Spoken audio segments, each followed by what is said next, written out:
తెలివిని గలిగించు, నన్ను దివ్యగా వెలిగించు. తెలివిని గలిగించు, నన్ను దివ్యగా వెలిగించు. నీ కలిగిన భాగ్యములన్నిటినీ నాకటికి జోపించు. నీ కలిగిన భాగ్యములన్నిటినీ నాకటికి జోపించు. దైవాత్మారము నా తనువు నవ్రాలుమో. దైవాత్మారము నా తనువు నవ్రాలుమో. నా జీవమంతయు నీతో నిండా చేరి వసింపుమో. నా జీవమంతయు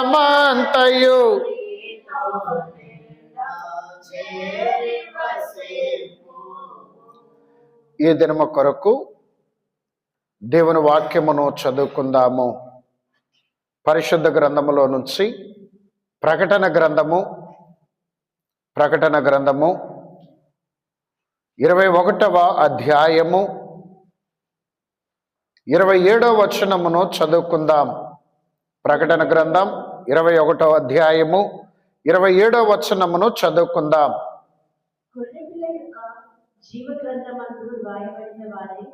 దానిలో ప్రవేశించును కానీ నిషిద్ధమైన దేనైనను అసహ్యమైన దానిని అబద్ధమైన దానిని జరిగించు వారను దానిలోకి ప్రవేశింపరు. అలాగుననే 21వ అధ్యాయము మొదటి 2 వచనములు కూడా చదువుకుందాం. అంతటా నేను క్రొత్త ఆకాశమును క్రొత్త భూమిని చూచితిని. మొదటి ఆకాశమును మొదటి భూమిని గతించిపోయెను, సముద్రమును ఇకను లేదు. మరియు నేను నూతనమైన యెరూషలేము అను ఆ పరిశుద్ధ పట్టణము తన భర్త కొరకు అలంకరింపబడిన పెళ్లి కుమార్తె వలె సిద్ధపడి పరలోకమందున దేవుని యొద్ద నుండి దిగివచ్చుట చూచితిని. చాలు. మన ప్రభువును రక్షకుడును అలంకరింపబడిన పెళ్లి కుమార్తెను కొనిపోవటకు మహిమ మేఘముల మీద పెళ్లి కుమారుడుగా రానయ్యున్న యేసుక్రీస్తు ప్రభుని యొక్క కృపా సమాధానము సంగారోహణ భాగ్యము త్రిత్వదేవుడు మీకు అనుగ్రహించును గాక. ఆమేన్. మనలను ప్రేమించుచు తన రక్తం వలన మన పాపముల నుండి మనలను విడిపించిన వానికి మహిమయు ప్రభావములు యుగ యుగములు కలుగును గాక. ఆమేన్. ప్రియమైనటువంటి దేవుని సంగమా, ఈ 2026వ సంవత్సరములో 2వ ఆదివారపు ఆరాధన దినమును దేవుడు మనకు అనుగ్రహించిన విధానమును బట్టి ప్రభువును మహిమపరచుచూ ఉన్నాను. అన్ని దినములు గొప్పవే గాని అన్ని దినములలో ఆరాధన దినము ఆదివార దినము శ్రేష్టమైన దినము. ఆది అనగా సృష్టి ఆరంభ దినము ఆది దినము. యేసుక్రీస్తు పునరుద్ధానుడై లేచిన దినము ఆదివారపు దినము. అలాగుననే పెంతెకోస్తు పండుగ అనగా పరిశుద్ధాత్మ పని దినము ఆదివార దినము. యోహాను గారు పద్మస్లంకలో ఆత్మవశుడై ఉన్నప్పుడు ఆ ఆత్మవశుడైన ఆ దినమును ప్రకటన గ్రంథం 1వ అధ్యాయంలో ఏమని రాయబడిందంటే ప్రభు దినమందు అని వ్రాయబడి ఉన్నది. ప్రభు దినమందు అనగా తండ్రి కుమార పరిశుద్ధాత్మల త్రియేక దేవుని యొక్క పని దినము ఆదివార దినము. అట్టి ప్రభు దినమందు యోహాను గారు ఆత్మవశుడై ఉన్నప్పుడు ప్రకటన గ్రంథములోని అన్ని విషయములను కూడా ప్రభు యోహాను గారికి ప్రత్యక్షపరచిన వారై ఉంటున్నారు. గనుక అన్ని దినములు మంచివే, ఆదివార దినము ప్రభు దినము శ్రేష్టమైన దినము. మనం ప్రభు పాదముల యొద్దకు వెళ్ళి ఆయనను మన ప్రేమ చేత హృదయపూర్వకంగా ఆరాధించవలసిన దినము ఆదివార దినం. ఆదివార దినం ఇది క్రైస్తవ విశ్వాసకి ప్రాముఖ్యమైన దినము. ఇంకా చెప్పాలయ్యా అంటే నిజ క్రైస్తవులకు ఆదివార దినము పండుగ దినము. నిజ క్రైస్తవులైన వారికి ఆదివార దినము పండుగ దినం. పండుగ దినం. పండుగ దినం గనుక ఇట్టి పండుగ దినాన మనము ఎంతైనా సంతోషముతో దేవుని పాదముల యొద్దకు పరుగులెత్తుకుంటూ వచ్చి ఆయనను ఆరాధించవలసిన వారమై ఉన్నాం. అయితే ఎవరైతే ఇట్టి ఆదివార దినమున ఆలయమునకు ఆశతో ఆసక్తితో పరుగులెత్తుకుంటూ వస్తారో, నేను నా ప్రభు సన్నిధికి వెళ్ళాలి, ఆయన్ని ఆరాధించాలి, ఆయన్ని గణపరచాలి, నా ప్రభువును కలుసుకోవాలి, ఆయన మహిమను అనుభవించాలని ఎవరైతే ఆరాటంతో పరిగెత్తుకుంటూ వస్తారో అట్టివారే ఆదివారం ఆలయములో దేవుని యొక్క మహిమను, దేవుని యొక్క ప్రత్యక్షత, పరిశుద్ధాత్మ స్పర్శ, దేవుని యొక్క ఆశీర్వాదం, దేవుని యొక్క వాక్కు అట్టివారు మాత్రమే అందుకుంటారు. ఆచారమును బట్టి గుడికి వెళ్ళాలి కదా అని ఏదో ఆచారమును బట్టి వెళ్ళేవారు జస్ట్ గుడికొచ్చి వెళ్తారే కానీ ఆత్మ సంబంధమైన మహిమ సంతోషాన్ని అనుభవించరు.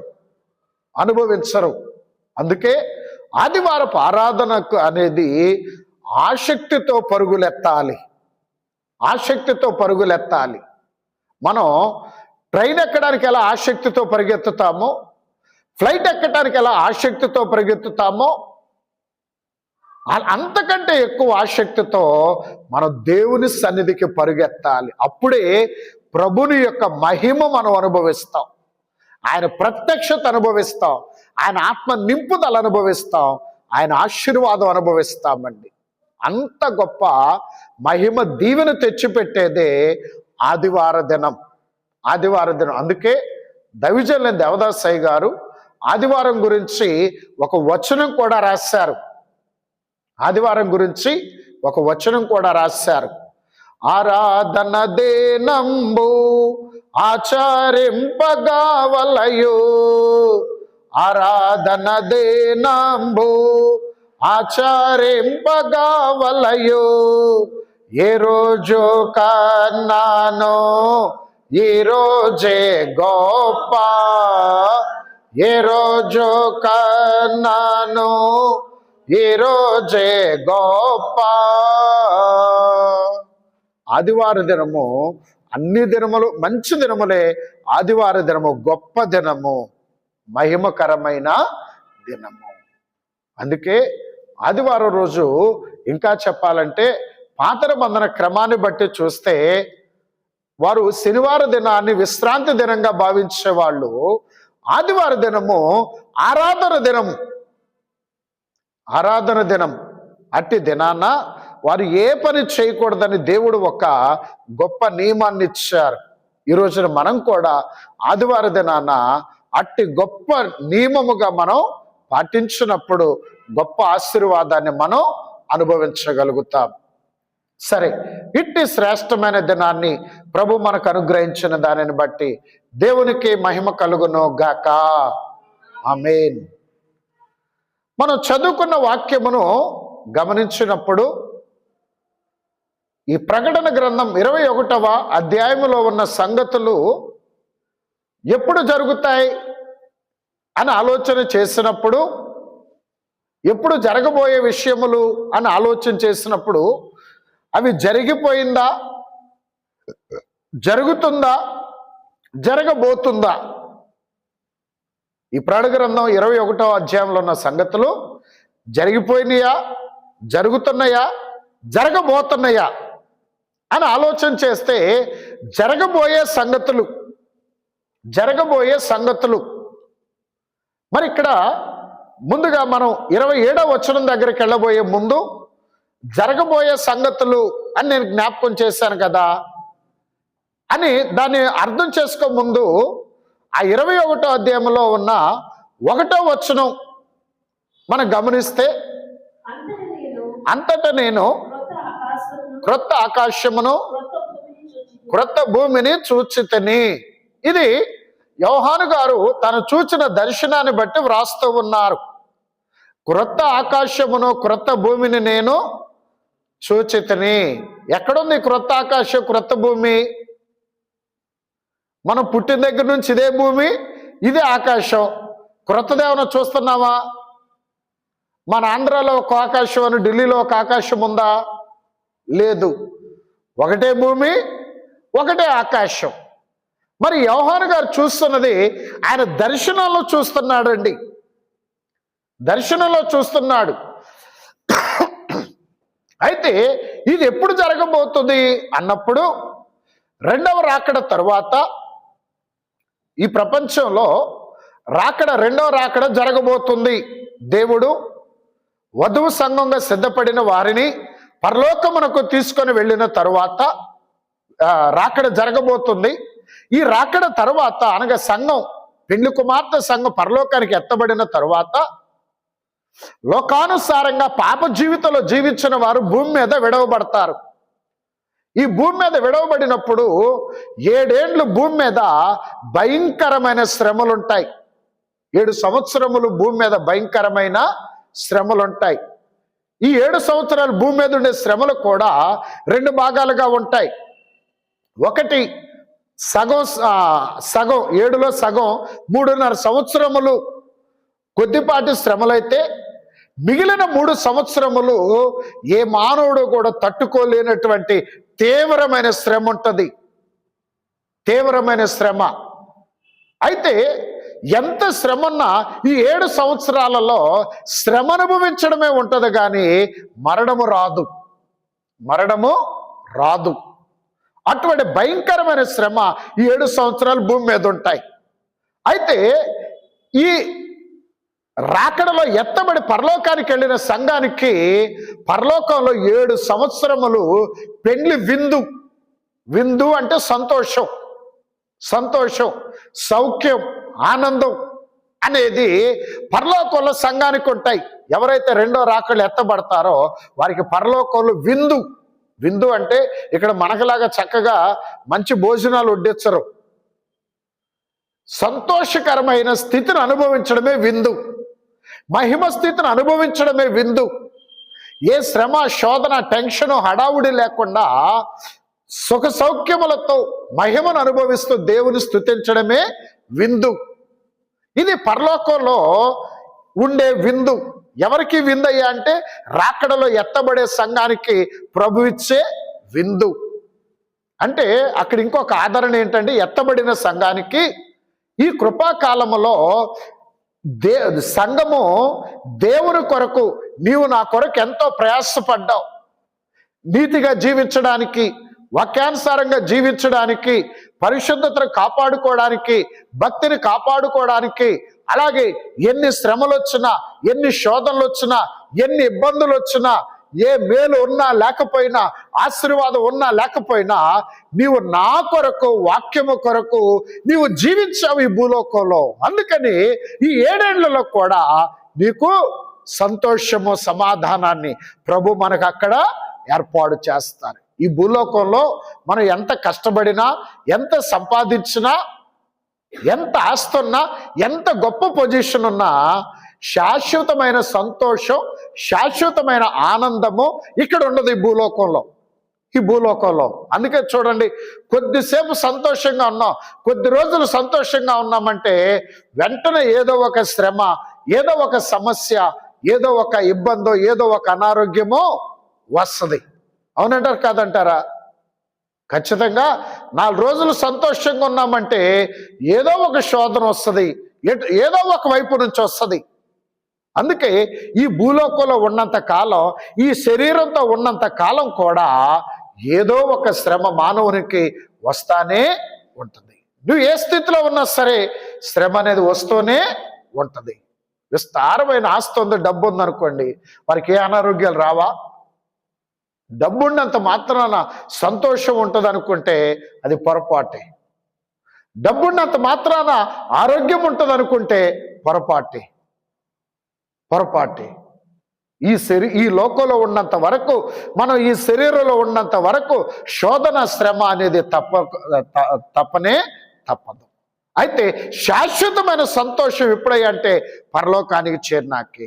అందుకే భూలోకంలో ఎన్ని శ్రమలున్నా క్రైస్తవ సంఘం దేవుని మార్గంలో సంపూర్ణ భయభక్తులు కలిగి జీవించాలి, దైవ మార్గంలో నడవాలి, దైవ సన్నిధి అనుభవం కలిగి జీవించాలి, దేవుని తలంపుతోనే జీవించాలి, క్రీస్తు తలంపుతోనే జీవించాలి.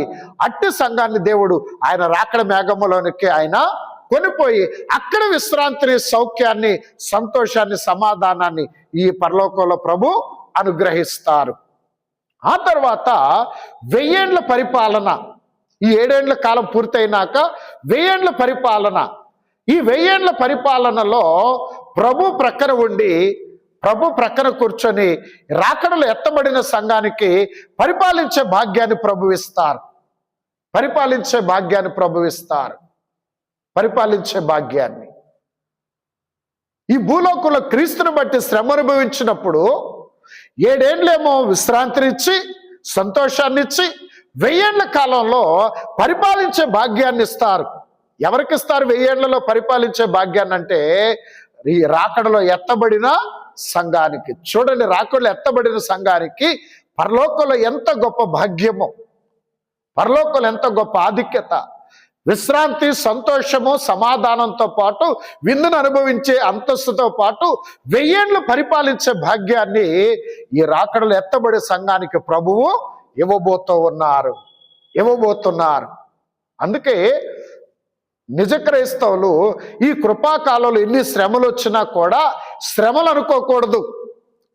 అనుకోకూడదు. ఏంటి నాకు ఈ శిక్ష అనుకోకూడదు. ప్రభు ఇచ్చే శిక్షణ అనుకోవాలి. అంటే ట్రైనింగ్, రాబోయే మహిమ స్థితిని అనుభవించడానికి, రాబోయే ఉన్నతమైన అంతస్తులో మనము ప్రభువును మహిమపరచడానికి, పరిపాలించడానికి ప్రభు ఇచ్చే ట్రైనింగ్. అందుకే శిక్షణ అనుకోవాలి. అయితే ఈ శ్రమలను బట్టి ఎవ్వరూ కూడా దేవునిని దూషించడం కానీ, తిరుగుబాటు చేయటం కానీ, విసుక్కోవటం కానీ, కోపపడటం కానీ చేయకూడదు. ఒకవేళ మనం విసుక్కోవటం, కోపపడటం, ఏంటి శ్రమ, ఏంటి జీవితం, ఎన్నాళ్ళు ఈ యొక్క శ్రమలు ఎప్పుడు విడుదల వస్తుంది అని విసుక్కుంటూ ఉన్నప్పుడు, విసుక్కున్నామనుకోండి, ఈ విసుగుదల పుట్టించేదే సాతానండి. మనం దేవునికి దూరం అయిపోవాలి, దేవుని సన్నిధికి దూరం అయిపోవాలి, ప్రార్థనకు దూరం అయిపోవాలని విసుగుదల, కోపాన్ని పుట్టించేవాడు సాతాను. అందుకే శ్రమలున్నా ప్రభువా నీవు అనుభవించిన శ్రమతో పోలిస్తే నా శ్రమలు ఏపాటివి అనుకోవాలంటాడు. శ్రమలో మనకు ధైర్యం రావాలంటే, శ్రమలో మనకు ఆదరణ కలగాలంటే ఏమనుకోవాలట? ప్రభువా నీవు అనుభవించిన సిలువ శ్రమతో పోలిస్తే మా శ్రమలు ఏపాటివి అనుకోవాలట. ఇంతకీ మన శ్రమలు గొప్పయా, యేసు ప్రభు అనుభవించిన శ్రమ గొప్పదా? ఎవరి శ్రమలు గొప్పయి ఆలోచించండి. మనకొచ్చే శ్రమలు ఇది గొప్పదా, ఇవి గొప్ప శ్రమలా? యేసు ప్రభు అనుభవించే శ్రమలు గొప్పయ్యా అంటే యేసు ప్రభు అనుభవించిన శ్రమలతో పోలిస్తే మనం అసలు శ్రమలే కాదంటాను నేను. యేసు ప్రభు అనుభవించిన శ్రమలతో పోలిస్తే మన అసలు శ్రమలే కాదు. మనకి శ్రమలు ఎందుకయ్యా అంటే మన ఆశలను బట్టి, మన కోరికలను బట్టి మనకి శ్రమలు. అవి తీరగలేదనుకోండి, మనం ఒకటి ఆశపడి తీరలేదనుకోండి, విసుగుదల, కోపం ఇవన్నీ వస్తూ ఉంటాయి. అందుకే మనకు వచ్చే శ్రమలన్నీ కూడా ఈ మానవుని యొక్క శరీరాశను బట్టి, నేత్రాశను బట్టి, జీవముడంబాన్ని బట్టి మానవుడికి శ్రమలు, శోధనలు, ఈ ఇబ్బందులు. గనుక ఈ శ్రమలన్నీ కూడా మనం ఏమనుకోవాలంటే యేసు ప్రభువా నీవు అనుభవించిన శ్రమలతో పోలిస్తే నా శ్రమలు ఏ పాటివి అనుకుంటే, మన శ్రమలు మన మీద అధికారము చేయవు, మన శ్రమలు మన మీద పెత్తనం చేయవు, మన శ్రమలు మనల్ని ఓడించలేవు. ఈ ఒక్క ఆలోచన చేసుకోవాలి. ఏంటి ఆలోచన అంటే, అయ్యా నీవు అనుభవించిన శ్రమలతో పోలిస్తే నా శ్రమ ఏ పాటిది, నా శ్రమలు ఏ పాటిది, నా ఇబ్బందులు ఏ పాటివి, నా శోధనలు ఏ పాటివి అని మనం అనుకున్నప్పుడు మన శ్రమలలో మనకు ఆదరణ కలుగుతుంది, మన శ్రమలలో మనకు ధైర్యం కలుగుతుంది. ఎందుకంటే ఒక్కోసారి శ్రమ ఎలాగొస్తుందంటే, మనకి ఎవ్వరూ లేని ఒంటరి జీవితం అయిపోయాం అనే పరిస్థితులు వస్తాయండి. మరి అప్పుడు ఎవరో చాదరిస్తారు మనల్ని. ఒక్కొక్కసారి ఎవ్వరు ఉండరు. కొన్ని పరిస్థితులు ఎవరికి చెప్పుకోలేని పరిస్థితులు ఎదురవుతాయి, భరించలేం, చెప్పుకోలేం. మరి అటువంటి శ్రమలలో మనకు ఆదరణ ఎలాగొస్తుంది? అటువంటి శ్రమలలో మనకు ఆదరణ ఎలాగొస్తుంది? చెప్పుకోలేము, భరించలేవు, చెప్పుకోలేము, భరించలేవు. చెప్పుకుంటే ఎలా హేళన చేస్తారో, చెప్పుకుంటే ఎలా చులకనగా చూస్తారో, అలాగే చెప్పుకోలేని పరిస్థితి. మరి అటువంటిప్పుడు మనకు ఆదరణ ఎలాగా అన్నప్పుడు ఈ ఆలోచన ఏంటి? ఆలోచన అయ్యా అంటే, మనల్ని ఆ పరిస్థితిలోని తీసుకొని వెళ్ళి సాతాను వదిలేస్తాడు. అప్పుడు మనకు ఆదరణ ఎలాగయ్యా అంటే, మనకి ధైర్యం ఎలాగా? మళ్ళీ మన హృదయాన్ని తెప్పరిలు చేసుకోవడానికి ఉన్న మార్గం ఏంటంటే, ఇదే మార్గం. ఏంటంటే, ప్రభువా నీవు అనుభవించిన శ్రమతో పోలిస్తే నా శ్రమే పాటిది. నీవు రక్తము కార్చినంత శ్రమ, నీ శరీరము నలగగొట్టబడినంతటి శ్రమ, నీ శరీరం అంతా జల్లెడగా మారిపోయినంతటి శ్రమ నీవు అనుభవించావయ్యా. మా కోసం నీవు అనుభవించావు కనుక నీవు అనుభవించిన శ్రమతో పోలిస్తే నాకున్న ఈ శ్రమ ఏ పాటిది? ఇదొక్కటి మనం ఆలోచన చేసుకోగలిగితే మనలను శ్రమ పెట్టిన సాతాను సిగ్గుపడి పారిపోతాడండి. మనల్ని శ్రమ పెట్టిన సాతాను సిగ్గుపడి పారిపోతాడు. అప్పుడు దేవుని యొక్క మహిమ, దేవుని యొక్క ఆశీర్వాదం మనం అనుభవిస్తాం.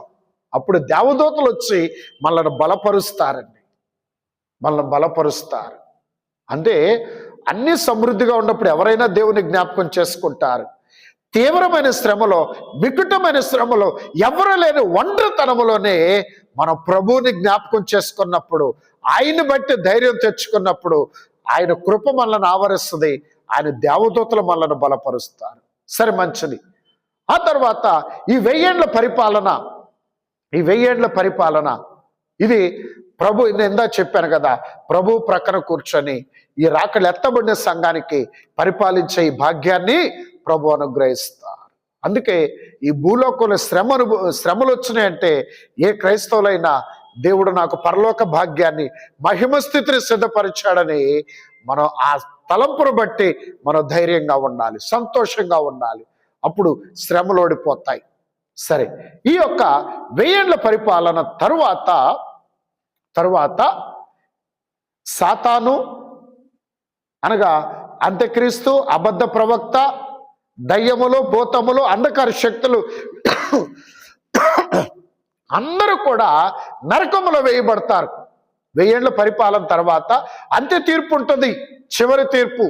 ఆ చివరి తీర్పు తర్వాత సాతాను, దయ్యములు, భూతములు, అంధకార శక్తులు వీటన్నిటినీ సాతాను మాయలోనే, సాతాను ప్రేరేపణలోనే నడుస్తూ, ఇంకా వాళ్ళు అలాగే చెప్తారులే, దైవ సేవకులు, పాస్టర్లు వాళ్ళు అలాగే చెప్తారులే అని చెప్పి దైవ వాక్యాన్ని బోధకులు చేసే బోధను నిర్లక్ష్యము చేసి ఎన్ని హెచ్చరికలు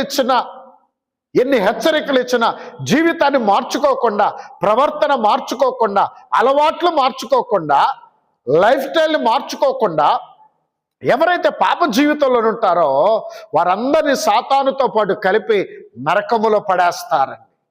అప్పుడు సాతాను, దయ్యములు, భూతములు, అంధకార శక్తులంతా నరకంలోకి వెళ్ళిపోతే ఇక భూమి మీద పాపం చేసేవాళ్ళు ఎవరుంటారు?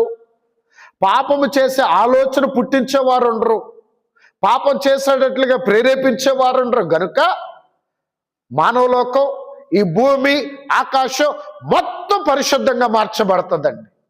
అప్పుడు ఈ భూమి ఆకాశం పరలోకంలో ఒక భాగం అయిపోతుంది. ఈ భూమి ఆకాశం పరలోకంలో ఒక భాగం అయిపోతుంది. ఎప్పుడు సాతాను, దయ్యములు, భూతములు, అంధకార శక్తులన్నీ నరకములో వేయబడిన తర్వాత ఇక భూమి మీద పాపం చేసే, పాపం తలంపు పుట్టించేవాడు, ప్రేరేపించేవాడు, పాపం తట్టు నడిపించేవాడు ఎవడు ఉండడు గనక, పాపం ఉండదు గనక శ్రమలు ఉండవు.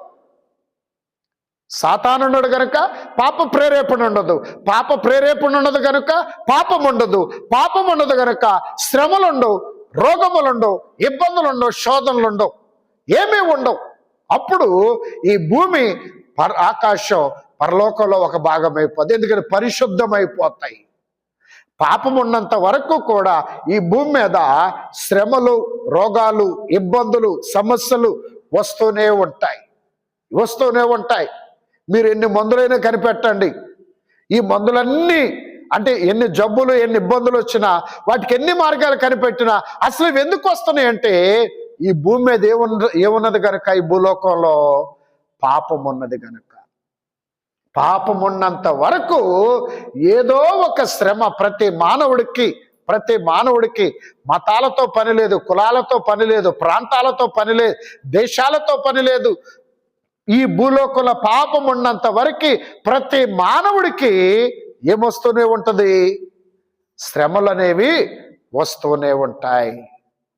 అయితే ఎప్పుడైతే సాతాను 1000 ఏళ్ల పరిపాలన అంత్య తీర్పు తర్వాత నరకంలో వేయబడతాడో అప్పుడు ఇక భూమి పరిశుద్ధమైపోద్ది, ఇది పరలోకంలో ఒక భాగం అయిపోతుంది. అందుకే క్రొత్త ఆకాశము, క్రొత్త భూమి అని ఇక్కడ భక్తుడు రాస్తున్నాడు. అయితే రెండవ సందర్భం ఏమో, 2వ వచనంలో 21వ అధ్యాయం 2వ వచనంలో, మరియు నూతనమైన యెరూషలేము అను ఆ పరిశుద్ధ పట్టణము తన భర్త కొరకు అలంకరింపబడిన పెండ్లి కుమార్తె వలె సిద్ధపడి పరలోకమందున్న దేవుని యొద్ద నుండి దిగివచ్చుట చూచితిని. ఈ నూతన యెరూషలేము అనే ఆ పరిశుద్ధ పట్టణం, ఈ పరిశుద్ధ పట్టణాన్ని ఎవరు సిద్ధపరిచారట? ప్రభువే సిద్ధపరుస్తూ ఉన్నారు. మీరు ఆ 21వ అధ్యాయం అంతా చదవగలిగితే ఆ నూతన యెరూషలేము అనే పరిశుద్ధ పట్టణాన్ని ఎలా సిద్ధపరచబడింది, ఎలా అలంకరించబడింది, ఏ రాళ్లతో పునాది వేయబడింది, ఎలా సిద్ధపరచబడింది అని మనం చక్కగా ఆ 21వ అధ్యాయం మొత్తంలో మీరు చదవచ్చు. 21వ అధ్యాయం మొత్తం కూడా మీరు చదవచ్చు. ఈ నూతన యెరూషలేము అనే ఈ పట్టణము దేవాది దేవుడు, ఆయన ఎత్తబడినటువంటి పెండ్లి కుమార్తె సంఘం, వీరు నివసించడానికి ఏర్పాటు చేయబడినదే, ప్రభు చేత సిద్ధపరచబడినదే ఈ నూతన యెరూషలేము.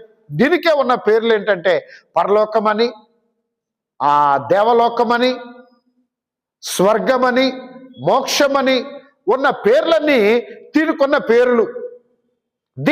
పేరులు గనుక ఇలాగున ఆ పట్టణం అలంకరింపబడుచు ఉన్నది. ఆ అలంకరింపబడిన పట్టణంలో ఉండబోయేది ఎవరయ్యా అంటే ప్రభువును, పెండ్లి కుమారుడైన యేసుక్రీస్తు, రాకడ మేఘములో ఎత్తబడినటువంటి పెండ్లి కుమార్తె సంఘము.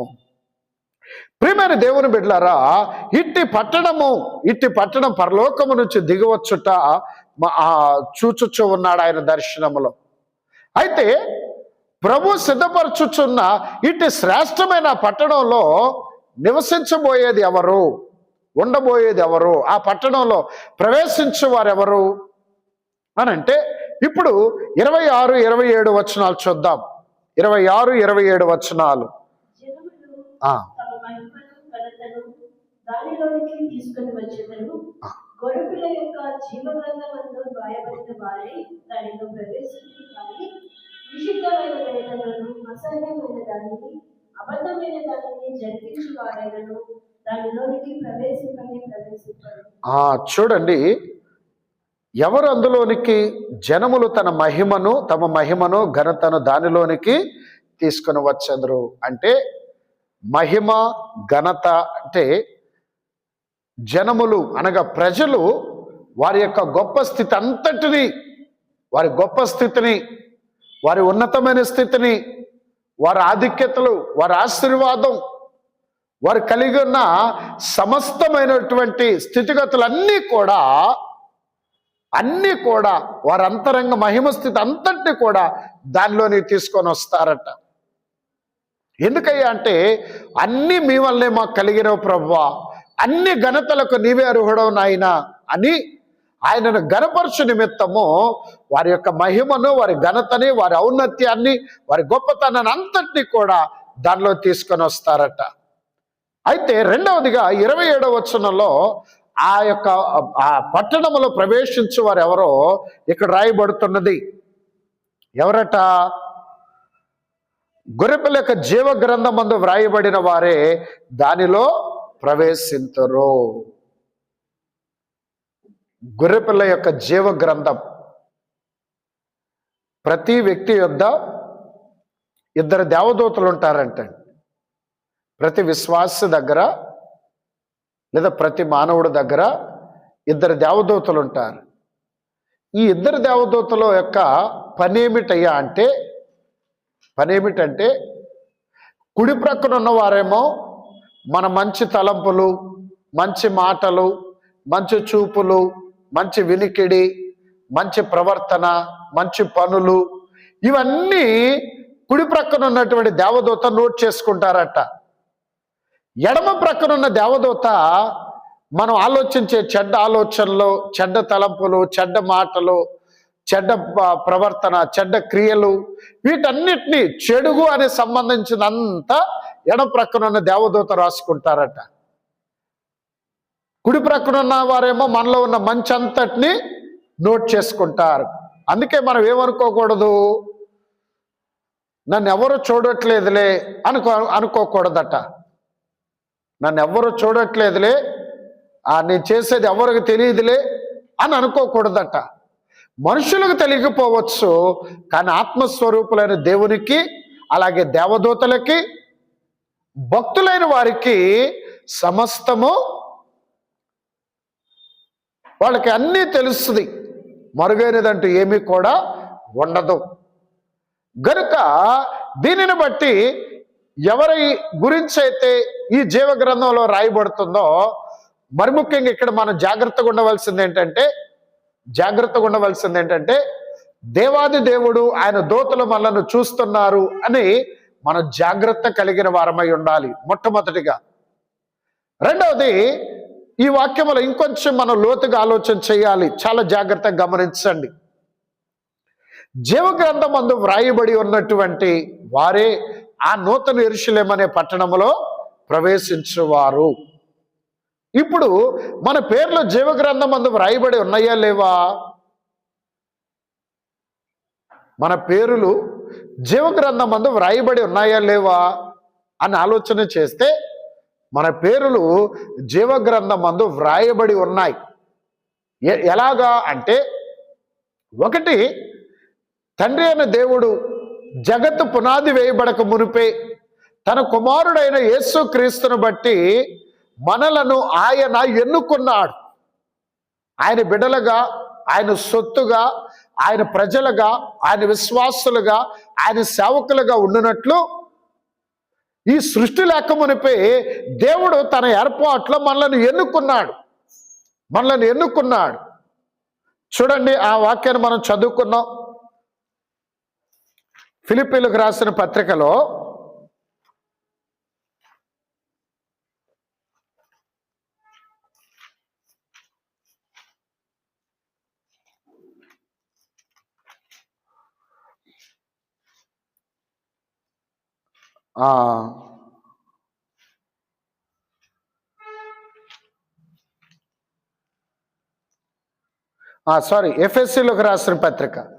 ఎఫెసీలోకి రాసిన పత్రిక మొదటి అధ్యాయము 6వ వచనం ఒకసారి చదువుకుందాం. ఎట్లనగా తన ప్రియయందు తాను ఉచితముగా మనకు అనుగ్రహించిన తన కృపామహిమకు కీర్తి కలుగునట్లు తన చిత్త ప్రకారమైన దయా సంకల్పము చొప్పున యేసుక్రీస్తు ద్వారా తనకు కుమారులుగా చూడండి, యేసుక్రీస్తు ద్వారా తనకు కుమారులనుగా స్వీకరించుటకై మనలను ముందుగా తన కోసము నిర్ణయించుకొని, చూడండి, తన కోసము నిర్ణయించుకొని, దేవుడు తన కోసం మనల్ని నిర్ణయించుకొని మనము తన ఎదుట పరిశుద్ధులమును నిర్దోషులమునై ఉండవలెనని జగత్తు పునాది వేయబడక మునిపే ప్రేమ చేత ఆయన క్రీస్తులో మనలను ఏర్పరచుకొనెను. ఆయన కృపను బట్టి, ఆయన దయా సంకల్పమును బట్టి ఆయన కొరకు మనము యేసుక్రీస్తు ద్వారా తన కుమారులనుగా స్వీకరించుటకై తన కోసరము మనలను ఆయన ఏర్పాటు చేసుకున్నాడు. ఎప్పుడయ్యా అంటే మనం పుట్టక ముందే, జగత్తు పునాది వేయబడక మునిపే మనం దేవుని అంతరంగములో ఉన్న వారము. ఏదో ఇప్పుడు మనం మన తల్లిదండ్రుల ద్వారా భూమి మీదకి వచ్చి, ఇదిగో మా తల్లిదండ్రులు క్రైస్తవులు కదా అందుకని మేము దేవునిలో ఉన్నాం, లేదు మా పితరులందరూ దేవుని మార్గంలో లేకపోయినా దేవుడు మమ్మల్ని ఎన్నుకున్నాడంటే మనం అప్పుడే దేవునిలో ఉన్నాం. ఈ సృష్టి లేకముందే మనం దేవుని తలంపుల్లో ఉన్నాము. కాలము పరిపూర్ణమైనప్పుడు మనం దేవుని బిడలగా భూమి మీదకి వచ్చిన వారమై ఉన్నాం. కాబట్టి ప్రియమైనటువంటి దేవుని జనాంగమా, అందుచేత ఇక్కడ మనం గ్రహించవలసింది ఏంటంటే అనాదిలోని దేవుని చేత ఎన్నుకొనబడిన వారం మనం. ఈ ఎన్నుకొనబడ్డాం అని ఆ ఆలోచనను బట్టి మనము జీవగ్రంథంలో మన పేర్లు వ్రాయబడి ఉన్నాయి అని మనం గ్రహించాలి. దేవుడు అనాదిలోనే ఆయన కుమారులుగా, ఆయన కుమార్తెలుగా మన పేర్లు జీవగ్రంథంలో రాశారు. అనాదిలోనే మన పేర్లను ఆయన జీవగ్రంథంలో రాశారు. కనుక ఇప్పుడు దీనిని బట్టి ఇప్పుడు ఆలోచించండి, ఈ లోకంలో మనకు గొప్ప అంతస్తు, గొప్ప ఆశీర్వాదం, గొప్ప ఆస్తి వస్తే మనకి సంతోషమా? దేవుని ఏర్పాట్లో నా పేరున్నది, దేవుని తలంపులో, దేవుని జీవగ్రంథంలో నా పేరున్నది అనే దాన్ని బట్టి మనకు సంతోషించాలా? దేన్ని బట్టి సంతోషించాలయ్యా అంటే, నిజ క్రైస్తవ బిడ్డలైతే ఈ లోకంలో నాకేమున్నా లేకపోయినా దేవుని తలంపుల్లో దేవుడు నన్ను కలిగి ఉన్నాడు, ఆయన జీవగ్రంథంలో నా పేరు రాశాడు, ఇదే నాకు గొప్ప ఐశ్వర్యం, ఇదే నాకు గొప్ప భాగ్యము. దాన్ని ఎవ్వరు కూడా ఏం చేయలేరు, చెరిపివేయలేరండి. అంత గొప్ప భాగ్యాన్ని దేవుడు మనకిచ్చాడు. ఇదే మనకు గొప్ప ఆధిక్యత, ఇదే మనకి గొప్ప ఆధిక్యత. అలాగే అందుచేత ఆయన తలంపులలో వ్రాయబడి ఉండటం, ఆయన జీవగ్రంథంలో ఉండటం ఇదొక ధన్యత, ఇదొక గుర్తు. రెండవది ఏంటంటే, మనం ఈ భూలోకానికి వచ్చిన తర్వాత యేసుక్రీస్తు నిజదేవుడు అని తెలుసుకోగలిగామంటే ఆయన ఏర్పాట్లో మనం ఉండటాన్ని బట్టి ఆ వెలిగింపు దేవుడు మనకిచ్చాడు. ఆయన ఏర్పాట్లో, ఆయన జీవగ్రంథంలో మన పేరు ఉన్నది కనుక ఆ వెలిగింపు ఆయనే మనకిచ్చాడు. ఎందుకంటే మన బంధువులు, మన స్నేహితులు, మన చుట్టుపక్కల ఎంతో మంది ఉన్నారండి, కానీ యేసుక్రీస్తు నిజరక్షకుడు, నిజదేవుడని ఎంతమంది అంగీకరించగలుగుతున్నారు? వారు ఎందుకు అంగీకరించలేకపోతున్నారయ్యా అంటే వారు దేవుని ఏర్పాట్లో ఇంకా లేరు. ఆ వెలిగింపు పరిశుద్ధాత్మ తండ్రి వారికి ఇవ్వాల, అందుకే వారు గ్రహించలేకపోతున్నారు. అయితే ఆ వెలిగింపు దేవుడు మనకిచ్చాడు కనుక, ఎందుకు ఇచ్చాడంటే ఆయన జీవగ్రంథంలో మన పేర్లు లిఖించబడ్డాయి కనుక మనకు ఆ వెలిగింపునిచ్చారు ప్రభు. ఇందును బట్టి అలాగే మరి ఒకటి ఏంటయ్యా అంటే, ఆయన కొరకు మనం ధైర్యంగా నిలవబడి బాప్తిస్మం తీసుకొని, పాదశుద్ధి తీసుకొని, శరీర రక్తాలు అందుకోవడానికి మనం సిద్ధపడుతున్నాం. ఈ పనులు చేయడానికి, ఈ బాప్తిస్మం తీసుకోవడానికి, పాదశుద్ధి తీసుకొని ప్రభు శరీర రక్తాలు తీసుకోవడానికి సిద్ధపడినట్లుగా మనల్ని ప్రేరేపించేవాడు పరిశుద్ధాత్మ తండ్రి. ఎందుకు మనకు ఆ ప్రేరేపణ అయ్యా అంటే, మన పేర్లు ఆయన జీవగ్రంథంలో మనం ఉన్నాము గనుక, మన పేర్లు ఆయన జీవగ్రంథంలో ఉన్నాయి కనుక ఆయన సన్నిధికి వచ్చి మనం ఆయన ఆరాధించగలుగుతున్నాం, ఆయన సన్నిధిలో మనం పరిచర్య చేయగలుగుతున్నాం, ఆయన స్తుతించగలుగుతున్నాం, ఆయన పరిచర్య కొరకు మనం గుప్పిలు విప్పి సహకరించగలుగుతున్నాం. ఈ ప్రేరేపణ అంతా కూడా దేవాది దేవుడే మనకు ఆ ప్రేరేపణ కలిగిస్తున్నాడు. ఇవన్నీ చేయుట కొరకు, ఇవన్నీ చేయనట్లుగా ఆయనే మనల్ని ప్రేరేపిస్తున్నాడండి. ఆయనే దేవుడు ప్రేరేపించనిదే ఎవ్వరు ఏమీ చేయలేరండి. ప్రభు ప్రేరేపించనిది ఎవ్వరు కూడా ఏమీ చెయ్యరు. ఆయన ప్రేరేపిస్తున్నాడంటే ఆయన ఏర్పాట్లో మనం ఉన్నాము గనుక, ఆయన ఏర్పాట్లో మనం ఉన్నాము గనుక, ఆయన ఏర్పాట్లో ఉండుటను బట్టి ఈరోజు దేవుని సన్నిధిలో ఉన్నాం, దేవుని బిడలంగా ఉన్నాం. ఆయన ఏర్పాట్లో ఉండుటను బట్టి ఆయన మనకి ప్రేరేపణ ఆయనే మనకి కలిగిస్తూ ఉన్నారు. కాబట్టి ప్రియమైనటువంటి వారలారా, ఇవన్నీ చేయుట కారణము మనం ఆయన యొక్క జీవ గ్రంథంలో లిఖించబడిన వారము, మన పేరులు లిఖించబడి ఉన్నవి. అంతేకాకుండా ఆయన సన్నిధిలో మనం ఉండగలుగుతున్నాం. మరి ప్రత్యేకముగా ఆయన బయలుపరిచిన ఈ బైబిల్ మిషన్ యొక్క ఏర్పాట్లో మనం ఉండగలుగుతున్నామంటే ఇది దేవుని యొక్క అనాది ఏర్పాటు. ఆ ఏర్పాటును బట్టి మనం ఆ బైబిల్ మిషన్లోకి రాగలుగుతున్నాం. అయితే దాని అనుభవాలు కూడా మనం కలిగిన వారమై ఉండాలి. క్రీస్తులోనికి వచ్చిన మనం, క్రీస్తు యొక్క సన్నిధిలో ఉన్న మనం, ఆయన తలంపులలో ఉన్న మనం, ఆయన అంతరంగంలో నుంచి వచ్చిన ఆ ఏర్పాటు బైబిల్ మిషన్లో ఉండడమే గాక ఆ బైబిల్ మిషన్ యొక్క అనుభవములో మనం నడవాలి. ఏంటి బైబిల్ మిషన్ యొక్క అనుభవం ఏంటయ్యా అంటే 2 ప్రాముఖ్యమైన సిద్ధాంతాలు. చాలా జాగ్రత్త జ్ఞాపకం ఉంచుకోండి. ఒకటి, ఆయన మీతో చెప్పునది చేయుడి. దేవాది దేవుడు ఈ బైబిల్ మిషన్ యొక్క మూల సిద్ధాంతం ఏంటంటే ఆయన మీతో చెప్పునది చేయుడి అనగా దేవుని పాదాల దగ్గర కూర్చొని ప్రభు ఏం చెప్తారో అది చేయడమే బైబిల్ మిషన్ యొక్క బోధ. అదే బైబిల్ మిషన్ యొక్క మూల సిద్ధాంతం. రెండవది ఏంటంటే ఏ మతమును కానీ, ఏ మిషన్ను కానీ, ఏ వ్యక్తిని కానీ దూషింపరాదు, ద్వేషింపరాదు. తెలియని విషయములు దేవునిని అడిగి తెలుసుకొనవలెను. ఎవరిని దూషింపకూడదట.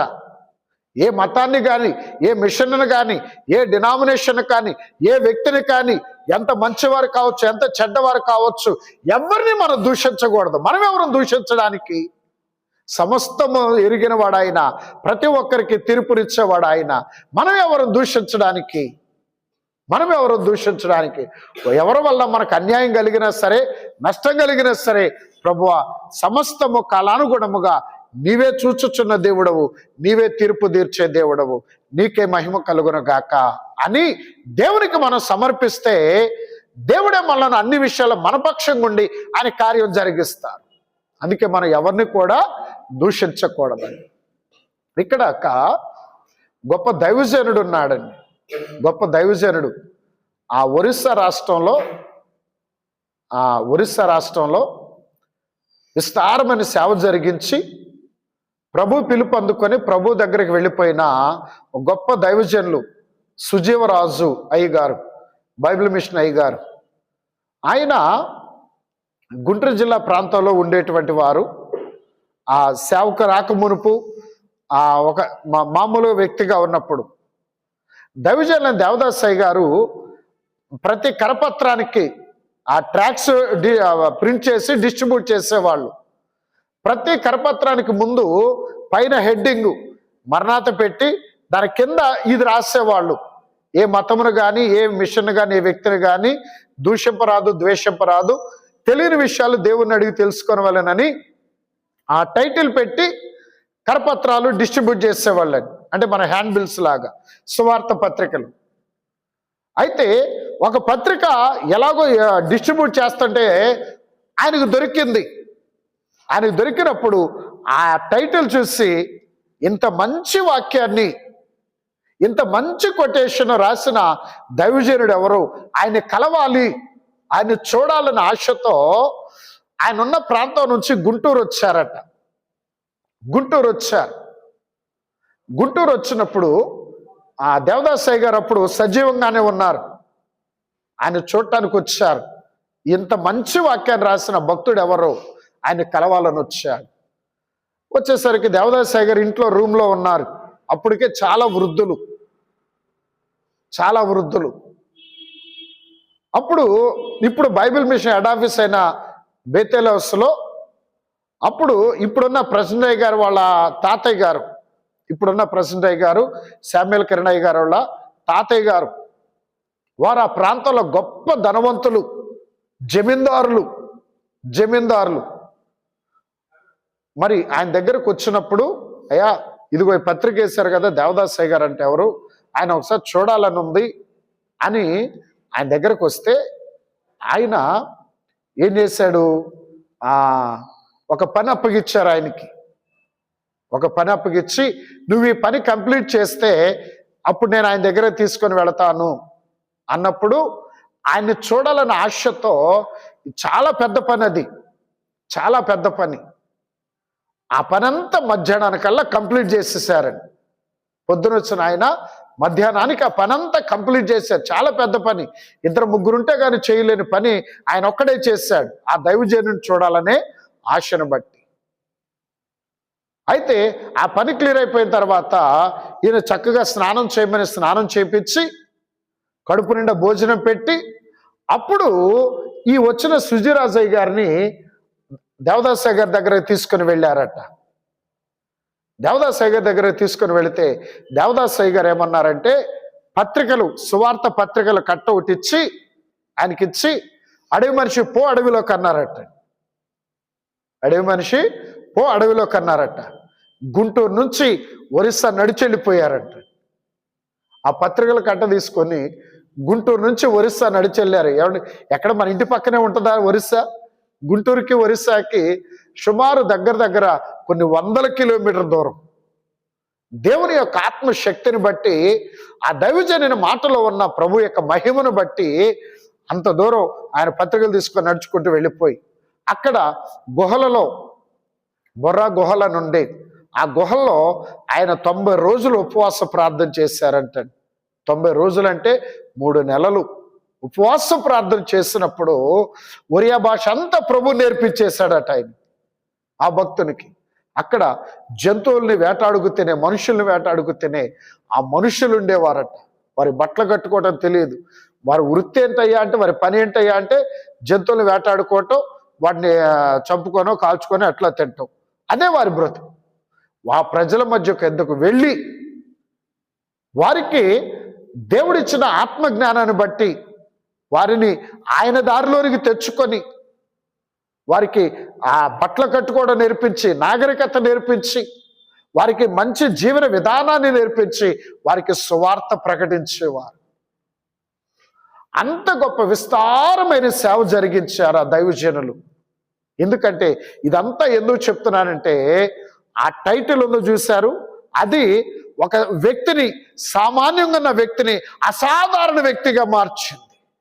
అలాగే ఆయన సన్నిధిలో గడిపి ఆయన మాట ప్రకారం ఎవరైతే నడుస్తారో వారిని కూడా దేవుని యొక్క మాట అసాధారణ వ్యక్తులుగా మారుస్తుంది. ఇవే బైబిల్ మిషన్ యొక్క మూల సిద్ధాంతాలు. ఆ సిద్ధాంతాలను మన అనుభవంలో మనం కలిగిన వారమై ఉన్నప్పుడు అప్పుడు మనం నిజమైన బైబిల్ మిషన్ వారం కాగలం. అప్పుడు మనం నిజమైన బైబిల్ మిషన్ వారం కాగలం. ఆ అనుభవంలోనికి మనం రావాల్సిన వారమై ఉన్నాం. సరే, మంచిది. ఇవన్నీ కూడా నేను ఎందుకు తెలియచేస్తున్నానంటే ఈ ఏర్పాట్లన్నిట్లో మనం ఉండి ఆ భాగ్యములు మన యొద్దకు వరకు వచ్చుటను బట్టి ఈ రోజున మన దేవుని యొక్క ఆ జీవ గ్రంథంలో మన పేర్లు వ్రాయబడి ఉన్నది అనే దానికి నిదర్శనం. కనుక ఇప్పుడు మనం గ్రహించవలసింది ఏంటంటే, మన పేర్లు ఎక్కడ రాయబడి ఉన్నాయి? అందరు చెప్పాలి. జీవగ్రంథములో మన పేర్లు వ్రాయబడి ఉన్నాయంటే దేవుని ఏర్పాట్లో మనం ఉన్నాం, దేవుని అంతరంగంలో మనం ఉన్నాం. ఇప్పుడు మనం ఏం చేయాలంటే, మరి జాగ్రత్తగా మన జీవితాన్ని దేవునికి అనుకూలంగా మనల్ని మనం మార్చుకోవాలి. ఇంకా దేవునికి అనుకూలంగా మార్చుకోవాలి. ఇంకా ఆయన సమీపముగా, ఆయన అంతరంగాన్ని సమీపముగా మన జీవితాన్ని మార్చుకోవాలండి. మన జీవితాన్ని అంటే ఏ విషయమైనా మనకి తెలియనంత వరకు మనం ఎలాగున్నా క్షమించబడతాం, కనికరించబడతాం. తెలిసిన తర్వాత ఏం చేయాలా? బహు జాగ్రత్తగా మనము జీవించాలి.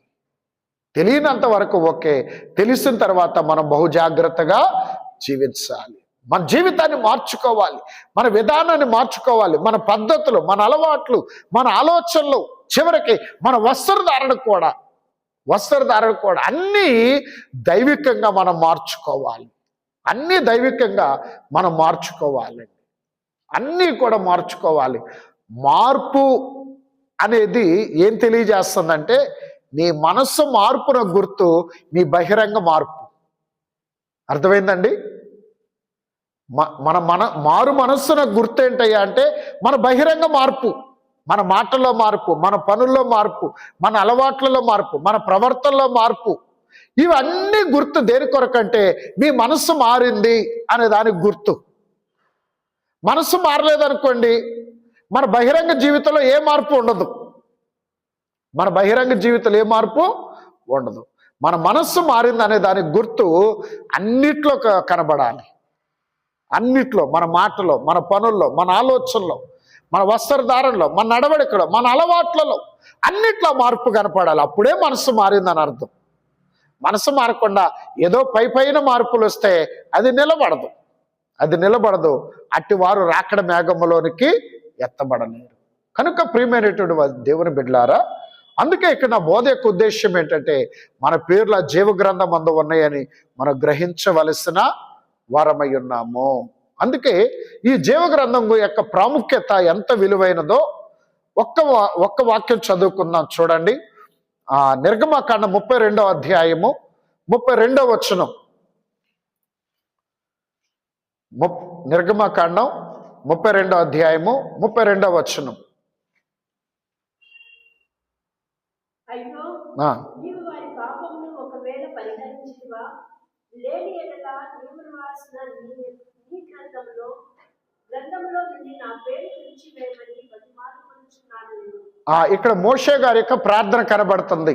దానికి ప్రభు ఇచ్చే జవాబు ఏంటో చూడండి, 33వ వచనం. అందుకు యెహోవా, ఎవడు నా ఎదుట పాపము చేసెనో వాణ్ణి నా గ్రంథములో నుండి తుడిచివేయుదును. చూడండి, ఇక్కడ మోషే గారు ఇశ్రాయేలీల పక్షంగా ప్రార్థన చేస్తున్నాడని ఈ ఒక్క సందర్భం చెప్పి నేను ముగిస్తాను. జాగ్రత్తగా గమనించండి. మోషే గారి ప్రార్థన గొప్పతనం ఏంటో, ఆయన త్యాగం యొక్క గొప్పతనం, దానికి ప్రభు ఇస్తున్న జవాబు ఈ 2 వచనాలలో. ఇశ్రాయేలీలు పాపం చేశారండి. మోషే గారు సీనా పర్వతం మీదకి వెళితే దేవుని సన్నిధిలోకి, ఈ సీనా పర్వతం కింద ఉన్న ఇశ్రాయేలీలు పాపం చేశారు. భయంకరమైన పాపం, దేవునికి ఇష్టం లేని పాపం, ఆయన సహించలేని పాపం చేశారు. ఏంటి ఆయన సహించలేనంత పాపం ఏంటయ్యా అంటే, వారు విగ్రహారాధన చేశారు. జీవము కలిగిన దేవుణ్ణి ఒక జంతువుగా మార్చేశారు, ఒక పశువుగా మార్చేశారు జీవము కలిగిన దేవుణ్ణి. మనకే ఎలాగుంటుంది, ఎవరైనా మనం చూసి ఒక జంతువుతో పోల్చి మనల్ని కోప్పడ్డారనుకోండి, నేను కుక్కనా, నేను ఎద్దునా అని మనకే కోపం వస్తుంది. జీవం కలిగిన దేవుణ్ణి ఒక ఎద్దు రూపంలో మార్చేసరికి ఆ విగ్రహారాధన అనేది ఆయనకి ఎంతో కోపాన్ని తెచ్చిపెట్టింది. అది వారు చేసిన పెద్ద పాపం. ఆయన సహించలేని పాపం. అయితే ఆ మోషే గారు ఆ సీనా పర్వతం దిగొచ్చేటప్పుడు వీళ్ళు ఆ పాపంలో ఉంటున్నారు. మోషే గారి కోపం ఎక్కి వారికి శిక్ష విధించాడు, కొద్ది శిక్ష విధించాడు. అయితే శిక్ష విధించినప్పటికీ కూడా దేవుని దగ్గరికి వెళ్ళి ప్రార్థన చేస్తాడు, ప్రభువా ఇదిగో నీ వారి పాపాన్ని క్షమించండి అయ్యా, లేదా వారందరి పాపానికి బదులు నన్ను శిక్షించండి, కానీ వారిని శిక్షించొద్దు, వారందరి పాపానికి బదులు నన్ను శిక్షించండి. ఏంటి ఆయన ఏ శిక్ష కోరుకుంటున్నాడయ్యా అంటే, నీవు రాసిన నీ జీవ గ్రంథంలోంచి నా పేరైనా తుడిచేయి, కానీ నీ ప్రజలైన ఇశ్రాయేలీయులు మాత్రం క్షమించండి, వారిని శిక్షించొద్దు, వారిని శత్రువుకు అప్పగించొద్దు, కావాలంటే నన్ను శిక్షించండి, నీ జీవ గ్రంథంలోంచి నా పేరు తుడిచేయండి. నీ జీవగ్రంథంలో నీవు రాసిన జీవగ్రంథంలోంచి నా పేరు తుడిచేయండి అంటే అది భయంకరమైన శ్రమ అండి. ఇక ఎవ్వరు కాపాడలేరు. ఆ జీవ గ్రంథంలోంచి ఒక్కసారి మన పేరు చెరిపివేయబడిందా ఇక ఎవ్వరు మనల్ని కాపాడలేరండి. ఎవరి పేర్లు అయితే జీవ గ్రంథంలోంచి చెరిపివేయబడతాయో ఇక వారికి నరకమే, ఇక వారికి నరకమే, ఎవరు రక్షించలేరు. అంటే మరి మోషే గారు ఎందుకు ఇలాగ అడుగుతున్నారు అంటే దేవుని మీద ఉన్న ప్రేమ, దేవుని ప్రజల మీద ఉన్న ప్రేమ, దేవుని జనాంగం మీద ఉన్న ప్రేమ, ఆయన దేవుని ప్రజల మీద ఉన్న ప్రేమను బట్టి అయ్యా వీరందరినీ క్షమించు ప్రభువా, కావాలంటే నన్ను శిక్షించము. కానీ ఎవరంటారండి మాట? ఎవరు చేస్తారు ఈ ప్రార్థన? అయ్యా ఇదిగో వాళ్ళు ఎంత చెప్పినా ఇంటలేదు, నువ్వేం చేసుకున్నా చేసుకో ప్రభువా, నాకెందుకు వచ్చిన తిప్పలో అనొచ్చు కదా. అనకుండా కావాలంటే నా పేరు తుడిచేయి. నిజంగా ఎంత త్యాగమో చూడండి, ఎంత గొప్ప ప్రార్థన. ఈ రోజుల్లో ఒకరి భారాన్ని ఒకళ్ళు ఎవరు భరిస్తారు? ఒకళ్ళ కష్టాన్ని ఒకళ్ళు ఎవరు భరిస్తారు? ఇది దేవుని యొక్క ఆత్మ కలిగిన వారిలో ఉండే ప్రేమ, దేవుని ఆత్మ కలిగిన వారిలో ఉండే ప్రేమ. ఆ ప్రేమను బట్టి ఈ రోజున మోషే గారు ఆ ప్రార్థన చేస్తున్నారు. అయితే దానికి ప్రభు ఇస్తున్న జవాబు ఏంటంటే 33వ వచనంలో, ఎవడు నా ఎదుట పాపము చేస్తాడో వాణ్ణి నా గ్రంథములో నుంచి తుడిచివేయుదును. ఎవరు దేవుని ఎదుట పాపం చేశారో వారి పాపాలు దేవుడు తొలగిస్తాను, వారి పేర్లు దేవుడు తొలగిస్తాను అంటున్నాడు జీవ గ్రంథములో నుంచి. అంటే గమనించండి, ఇక్కడ గమనించండి, ఇశ్రాయేలీలు దేవుడు ఆ బానిసత్వం నుంచి విడిపించి బయటికి తీసుకొని వచ్చి చక్కగా పరలోకం నుంచి ఆహారాన్ని, దేవదూతలు తినే ఆహారాన్ని ఇచ్చాడు, బండలో నుంచి నీరిచ్చాడు, ఎర్ర సముద్రంలో చక్కగా దారేశారు, మార్గాన్ని ఏర్పాటు చేశారు. అడ్డుగా ఉన్న వీరు అలా పట్టుకోకుండా టచ్ కూడా చేయకుండా అంత పెద్ద ఎరుకో గోడలు కూలిపోయేలాగా చేశారు ప్రభు. అలాగే వారికి ఏం కావాలంటే అవి ఇచ్చారండి, ఏం కావాలంటే అవి ఇచ్చారు. దేవుని యొక్క ఆశీర్వాదం అన్నీ పొందుకున్నారండి. కానీ ఒక్క బలమైన మాట గుర్తుపెట్టుకోండి, ఇశ్రాయేలీలు దేవుడి యొక్క కృపను బట్టి అన్నీ పొందుకున్నారు. యుద్ధం వారి చేత్తో యుద్ధం చేయకుండా దేవుడే వారి పక్షంగా యుద్ధం చేసి ఇశ్రాయేలీలకు ఉన్న శత్రువులందరినీ కూడా దేవుడు నీటముచ్చి ఇశ్రాయేలీలకు శత్రువు అనేది లేకుండా దేవుడు చేశాడు. ఇన్ని దీవెన, ఎంత అద్భుతం, ఎంత ఆశీర్వాదం దేవుడు ఇశ్రాయేలీలకు ఇస్తే ఈ ఇశ్రాయేలీలు ఏం చేశారంటే వారి హృదయాన్ని దేవుని తట్టు త్రిప్పుకోలేదండి. వారి మనస్సు, వారి ఆశ అంతా ఈ శరీరాశల మీదే, శరీర సంబంధమైన విషయాల మీదే. శరీర సంబంధమైన ఎన్నో దీవెనలు ఇచ్చారు ప్రభు, ఎన్నో భాగ్యాలు ఇచ్చారు. అటు దేవుని తట్టు వారి హృదయాన్ని తిప్పుకోకుండా ఈ శరీరాశలతోనే వారు జీవించారండి. ఎప్పుడు చూసినా మాకు అది లేదు, మాకు ఇది లేదు, అది కావాలి, ఇది కావాలి, ఇదిగో మేము దేవుడు మమ్మల్ని ఎందుకు అక్కడి నుంచి తీసుకొని వచ్చాడు, ఈ అరణ్యంలో మమ్మల్ని చంపడానికి తెచ్చారా, మాకు అది లేదు ఇది లేదు అంటున్నారా. కానీ ఆయన ఇచ్చిన వాటిని, ఆయన చేసిన మేళ్ళని జ్ఞాపకం చేసుకోవట్లా, ఆయన ఇచ్చిన భాగ్యాలను జ్ఞాపకం చేసుకోవట్లా. ఎంతవరకు మాకు అది లేదు ఇది లేదు అంటున్నారే కానీ దేవుడు అది చేయలేదు ఇది చేయలేదు అంటున్నారే కానీ చేసిన వాటిని జ్ఞాపకం చేసుకోవట్లా, ఇచ్చిన వాటిని జ్ఞాపకం చేసుకోవట్లా. ప్రతిదానికి దేవుని పైన సణుగుతూ ఉన్నారండి. సనగటం అంటే దేవుని పైన విసుక్కొంటున్నారు. అది చేయలేదు, ఇది చేయలేదు, అది ఇవ్వలేదు, ఇంకెప్పుడు ఇస్తాడు, ఇంకెన్నాళ్ళకి ఇస్తాడు, ఇంకెప్పుడు చేస్తాడు, ఇంకెప్పుడు చేస్తాడు. ఏ ప్రార్థన అండి, ఏం గుడండి, ఇంకెంతకాలం చేయాలి, ఇంకెన్ని రోజులు ఎదురు చూడాలి, ఇంకెంతసేపు ఎదురు చూడాలి, ఇంకెంతసేపు. ఈ ఆలోచన అనేక విశ్వాసులలో సాతానే కలిగిస్తాడండి. ఈ ఆలోచన సాతానే కలిగిస్తాడు. ఎందుకంటే దేవుని మీద తిరుగుబాటు చేసేలాగా, దేవుని చిత్తానికి లోబడకుండా దుష్టుడే ఈ ఆలోచన కలిగిస్తుంటాడు. ఈ ఆలోచన ఇశ్రాయేలీలో కూడా ఉండి వారు ఏం చేశారంటే శరీర విషయాల మీదే మనస్సు నుంచుతున్నారు కానీ వారి హృదయములు దేవుని తట్టు తిరగట్లేదు. అందుకే ఇశ్రాయేలీలో ఎంతో మంది ఇసుకలోనే రాలిపోయారండి. ప్రభు సిద్ధపరిచిన ఆ కనాను దేశంలో అడుగు పెట్టలేకపోయారు. ఎందుకంటే శరీర విషయాలు, ఈ లోక విషయాల మీద వారి దృష్టి, దేవుని మీద వారి దృష్టి లేదు. దేవుని మీద వారి ప్రేమ లేదు. దేవుని కొరకైన సమర్పణ వారిలో లేదు. దైవ చిత్తానికి విధేయత వారిలో లేక వారు ఇసుకలోనే రాలిపోయారు. కనాను దేశంలో అడుగు పెట్టలేకపోయారు. అలాగే ఈ దినమున మన జీవితాల్లో కూడా, నేటికాల క్రైస్తవులలో కూడా ఎంతో మంది దేవుని మీద విసుక్కునేవారు, సణిగేవారు, దేవుని మీద కోపగించుకునేవారు, దేవుని మీద తిరుగుబాటు చేసేవారు.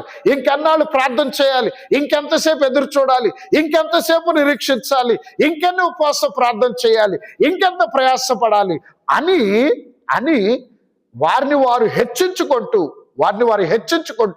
దేవుని పైన విసుక్కొని, ప్రార్థనను విసుక్కొని, కోపగించుకొని, దైవ సేవకుల మీద విసుక్కొని, సంఘ ప్రార్థనలు విసుక్కొని, సంఘ కార్యక్రమాలంటే విసుక్కుని దేవునికి దూరం అయిపోయే వారందరూ కూడా ఆ ఇశ్రాయేలీల వలె రాకడ మేఘం ఎక్కకుండా ఈ లోకములో నశించిపోయే వారి వరుసలోనికి వస్తూ ఉన్నారు.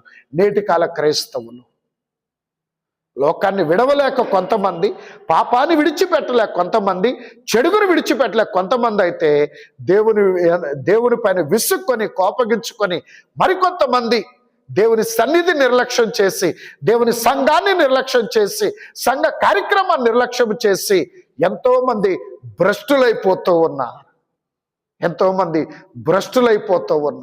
అందుకే ఏ కారణము చేత కూడా దేవునిని, ఆయన వాక్యాన్ని, ఆయన సన్నిధిని, ఆయన సంఘాన్ని, సంఘ కార్యక్రమాల్ని ఎప్పుడూ మనం విడిచిపెట్టుకోకూడదు. సంఘాన్ని విడిచిపెట్టామా, దేవుణ్ణి విడిచిపెట్టినట్టే. సంఘ కార్యక్రమాన్ని నిర్లక్ష్యం చేశామా, దేవుణ్ణి నిర్లక్ష్యం చేసినట్టే. దేవుని వాక్యాన్ని నిర్లక్ష్యం చేశామా, దేవుణ్ణి నిర్లక్ష్యం చేసినట్టే. సేవకులు చెప్పే బోధన, హెచ్చరికను నిర్లక్ష్యం చేశామా, దేవుణ్ణి నిర్లక్ష్యం చేసినట్టే. ఇటు వాటన్నిటిని ఎవరైతే నిర్లక్ష్యం చేస్తున్నారో వారందరూ కూడా భ్రష్టులైపోయి రాకడ మేఘం ఎక్కక విడవబడి దుస్థితి ఏర్పడుతుంది. గనుక బహు జాగ్రత్త కలిగి దేవుడు ఆయన జీవ గ్రంథంలో మన పేర్లు వ్రాసి ఎన్ని గొప్ప భాగ్యములను మనకిస్తున్నారు, ఇన్ని గొప్ప ఆశీర్వాదాలు మనకిస్తున్నారు, మన ప్రార్థన నెరవేర్పిస్తున్నారు. అట్టి దేవదేవుని ఎడల భయభక్తులు కలిగి బహు జాగ్రత్తగా మనం జీవించవలసిన వారమై ఉన్నాము. ఇట్టి భయభక్తులు కలిగి క్రీస్తులో, ప్రభు నాకు ఇట్టి భాగ్యం ఇచ్చారని క్రీస్తులో మనం జాగ్రత్తగా జీవిస్తూ మన పేర్లు జీవ గ్రంథం నందు వ్రాయబడి ఉన్నాయని గ్రహింపు కలిగి నమ్మి మన జీవితాన్ని బహు జాగ్రత్తగా క్రీస్తుకు అనుకూలంగా మార్చుకున్నప్పుడు తప్పకుండా దేవుని యొక్క మహిమ ఆశీర్వాదమును మనం అనుభవించగలుగుతాము. ఇటు ధన్యత త్రిత్వ దేవుడు మీకు అనుగ్రహించును గాక. ఆమేన్. దయగలిగిన మా తండ్రి, మీకు వందనములు నాయన. బోధింపబడిన బోధ అయ్యా, మీరు మాకిచ్చిన హెచ్చరికలు, మీరు మాతో మాట్లాడిన విషయములు, ఇదిగో మా జీవితం ఎదుట ఉంచిన సంగతులను బట్టి తండ్రి, ఈ వాక్యమైన అర్థములు మా బహిరంగ జీవితాన్ని, మా అంతరంగ జీవితాన్ని, మా భక్తి జీవితాన్ని మేము పరిశీలన చేసుకునే జ్ఞానము ఈ వాక్యము ద్వారా మాకు ప్రసాదించండి. ఇదిగో నాయన, నీ యొక్క జీవ గ్రంథమందు అనాదిలోనే మా పేర్లు వ్రాసావు ప్రభువా. కాలం పరిపూర్ణమైనప్పుడు ఆ సంగతులన్నీ మేము గ్రహించగలుగునట్లు మా జ్ఞానమును మీరు వెలిగించినందుకు స్తోత్రములు. ఆ వెలిగింపును బట్టి ఈరోజు నీ ఏర్పాట్లోనికి మమ్మల్ని నడిపించిన దేవా స్తోత్రములు నాయన. అయితే ఇదిగో నీ ఏర్పాటులోనికి, నీ మార్గములోనికి, నీ సన్నిధిలోనికి నాయన నడిపించబడిన వారమై ఉన్న మేము అయ్యా ఇశ్రాయేలీల వలె ఇదిగో తండ్రి నీ పైన విసుగుకొని కోపపడి అయ్యా మా జీవితాన్ని మార్చుకోకుండా ఇంకా శరీరానుసారమైన విషయములు, శరీరానుసారమైన సంగతులు, శరీరానుసారమైనటువంటి మేలుల మీదే ఇంకా మేము వాటి మీదే ఆనుకొని వాటి కొరకు ఎదురు చూస్తూ వాటి కొరకు పరితపించి ఇశ్రాయేలీల వలె నాశనమైపోయే ఆ గుంపులో మేముండక నీ యొక్క వాక్యమును బట్టి మా జ్ఞాన వెలిగింపు కలిగిన వారమై మా జీవితాన్ని సరిచేసుకొని శరీర సంబంధమైన విషయముల మీద నుంచి మా మనస్సును, మా దృష్టిని, మా హృదయమును, మా ప్రాకులాట, మా ప్రయత్నములన్నిటినీ ఆత్మ సంబంధమైన విషయములపైకి త్రిప్పుకొనగలుగుటగా మీ ఆత్మ ద్వారా ఈ దిన వర్తమానము ద్వారా మాకు నేర్పించి మహిమ పొందమని ప్రార్థిస్తూ ఉన్నాము. సహాయము దయచేయండి అయ్యా. వాక్యమును ఎవరు కూడా నిర్లక్ష్యము చేయకుండా బహుజాగ్రత్త కలిగి నడుచుకొనుటకు సహాయము దయచేయమని వాక్య బోధకుడని యేసుక్రీస్తు నామమున ప్రార్థించి వేడుకొనుచున్నాము తండ్రి. ఆమేన్.